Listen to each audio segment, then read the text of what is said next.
What's up, Humblers? It's Humble Zeus here, bringing you a Call of Duty Ghost gameplay, and I'm back from my vacation, and I'm so sorry that I left you with no videos. I didn't find out about the trip until very kind of late. I wish I had known a couple, maybe weeks earlier. I could have gotten a bunch of videos ready, but I could not, and I'm sorry for that. But I'm back now, and you know, I have a lot to talk about with you guys. I have a lot of ideas that I want to share with you guys that we'll talk about later.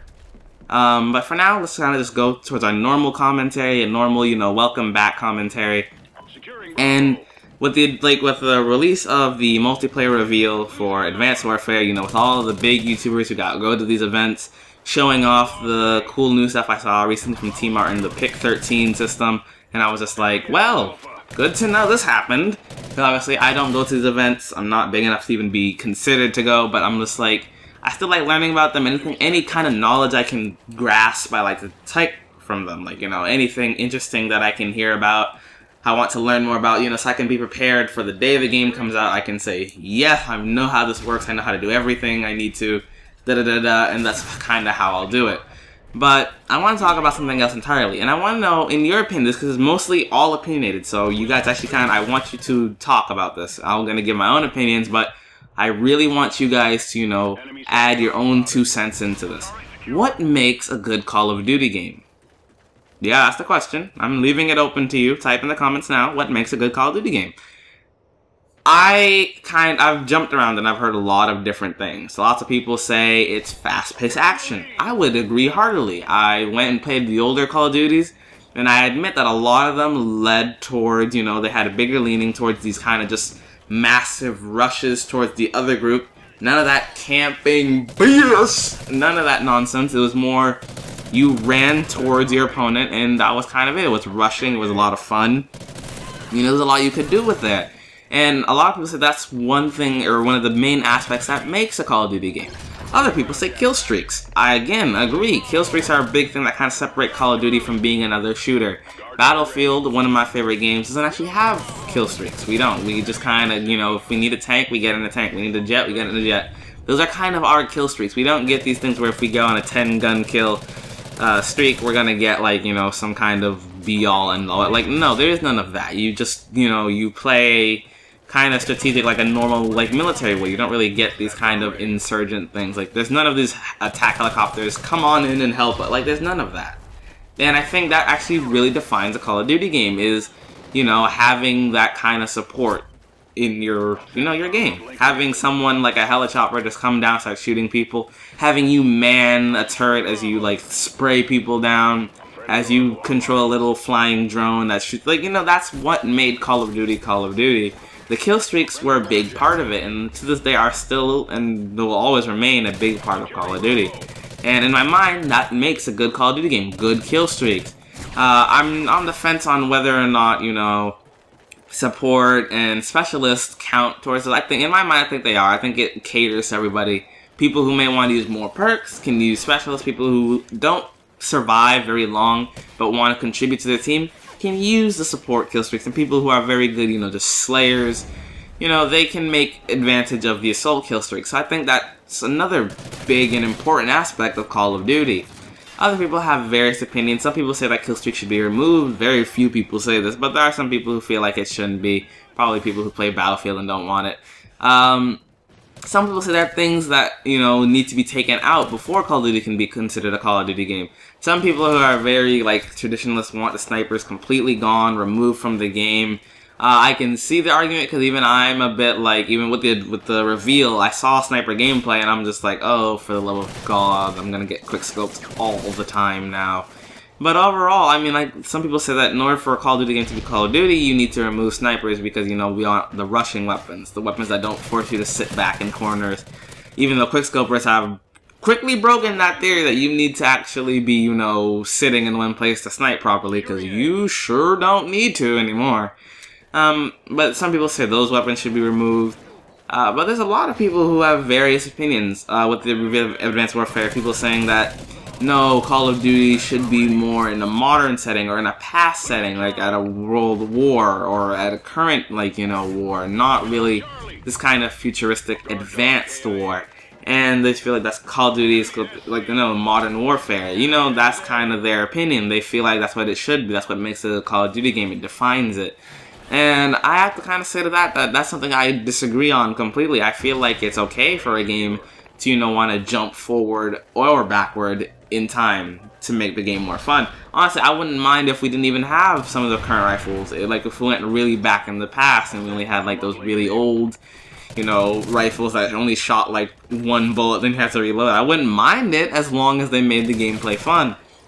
Same thing with Future Warfare. I don't mind it as long as you make the weapons balanced and fun.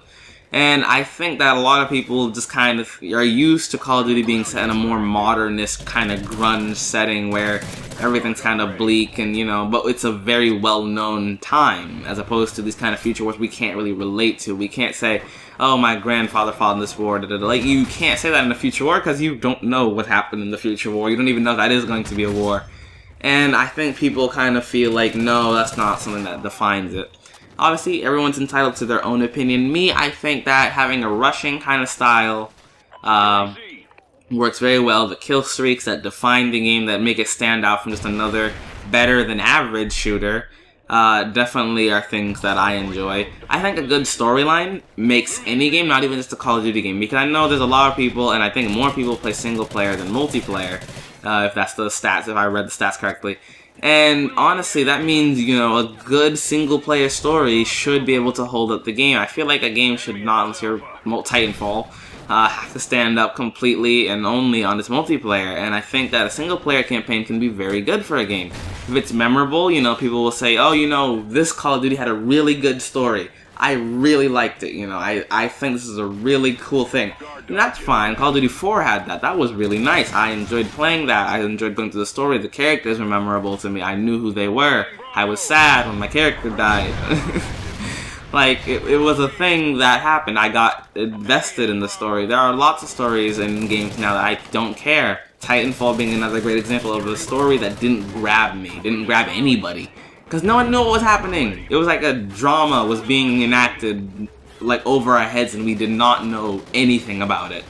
And I think that a story, and especially a good story, can make a really good Call of Duty game. The weapons, you know, for me, weapons are not a big issue. Some people said that the weapons make Call of Duty. I guess you could say that, but I mean, the weapons make any shooter, really. You can't really use that as an excuse. Weapons make all shooters. And again, like, that's why I leave this open to you, because I have my own opinions. We all have our own opinions on what makes a good Call of Duty game and what makes a bad Call of Duty. People use Ghost as a bad Call of Duty. For me, I want a simpler Call of Duty.